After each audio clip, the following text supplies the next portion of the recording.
Dr. Fingal here. I wanted to do one final lesson here on Lidar datasets. So this is a container that's used by ArcGIS Pro to manage multiple Lidar tiles all at the same time. So this is one of the real advantages of ArcGIS with Lidar data. Ordinarily, LAS tools is a nice choice. But there are a lot of features in here that are good as well. So to create one of these, you can use create Lidar dataset. Your input files you would then browse. And in this case, I'm going to use the original LAS ZLAS files that we downloaded. So we'll hit OK. Now ZLAS, remember, is just Esri's compressed Lidar format. The output dataset is here. So this is an LASD file. So you can write this out wherever you want. I'm just going to throw this in the same directory that we've been using for this notebook. So we'll call it Blacksburg.lasd. I won't worry too much about these surface constraints. The coordinate system you'll want to make sure is filled out and correct. It will load these from the data, so that should be fine. And then you won't really need to compute you won't need to add PRJ files for the LAS files, but I'm going to go ahead and compute statistics.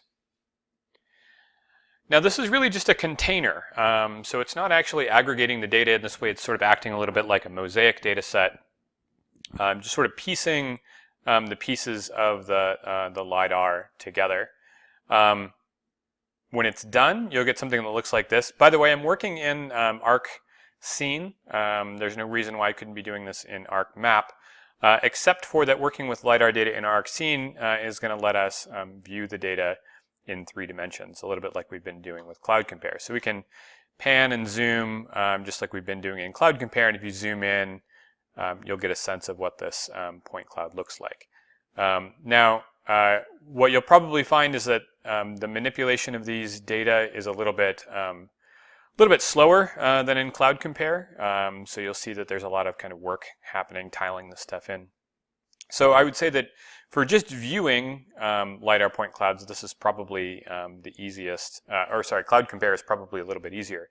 But certainly anything that you can do in there, you can kind of do in here, including things like tools that will let you create LAS to raster.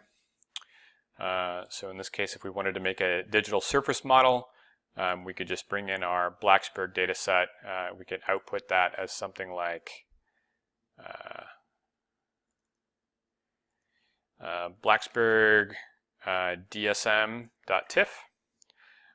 We would just want to make sure that we set these values correctly. So in this case, we would be using elevation as our field. We might use binning to do this. You could use triangulation, which is going to create a tin before it calculates the elevations. The cell assignment, generally speaking, you're going to either want this to be minimum or maximum. So if you're making a digital surface model, you would use maximum. If you're making a digital terrain model, you would use minimum. And then the void fill method you'll want to set to something. My preference is for a natural neighbor. I think it works pretty well in almost all cases, but feel free to experiment with those other ones if you like. Output data type is going to be floating point because you're going to be recording these elevations as, in this case, feet. And certainly you would want to not just round that to the nearest foot. Sampling type, I usually just leave this alone at cell size. Sampling value is going to be your grid size, and again, this is going to be related to your input coordinates. So this data that we've been working with has been in feet. If you want to verify that, you can right-click on this and take a look at this data. So you can see that vertical units are in feet here. And so you can say whether you want this to be, bin this every 10 feet, you could bin this every 3 feet, which would be pretty close to a meter. You can change vertical exaggeration here if you want to. I'm going to leave this alone. These tools run pretty quickly. All it's really doing is sort of doing some statistics based on these points, so it's not terribly difficult.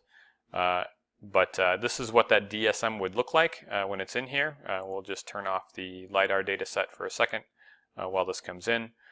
So this is essentially the digital surface model that we made before. If we wanted to make a digital terrain model, we can go in and apply a filter to our Lidar data. So if we right-click on our original Lidar data set, we can say filter, only show me the ground points. And if I turn that layer back on, what you'll see is that we have fewer points than we had before. It's basically going to disregard anything that's by a building. So if we zoom in here and take a look at this, what you'll see is that the number of points that we have, we'll have a lot of them. This will take a second to sort of bring some of these in. But what it should do is exclude the ones that are on buildings. How does it know what's a building? The people that collected this data did it with applied an algorithm to this that basically searched through the Lidar point cloud and made decisions based on the patterns that it saw about what it thought was ground and what it thought was a building.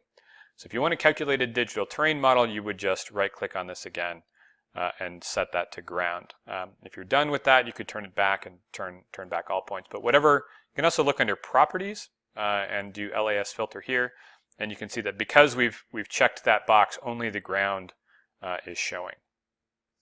As a result, if we wanted to use this tool, it's a little bit like running on a shapefile where a certain polygon has been selected. It will only run this tool based on the filters that have been applied. So since I only have the ground filters here, I'm only going to be including those in my result. So if I save this as a DTM and I run this, I'll get a different result that I had. So we'll see that come in here in just a second.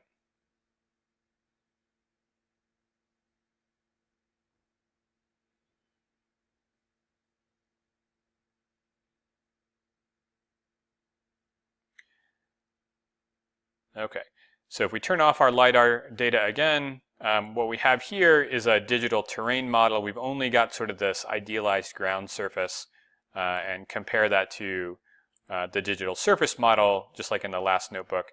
This contains all of the sort of feature information, the buildings, the trees, and in this one, all of that stuff has been sort of digitally removed by an algorithm to only show you the ground surface. So a slightly different view. So that's a quick walkthrough about how data management for Lidar works in ArcGIS Pro. It's really handy for certain things, so I would encourage you to give this one a try as well. Thanks.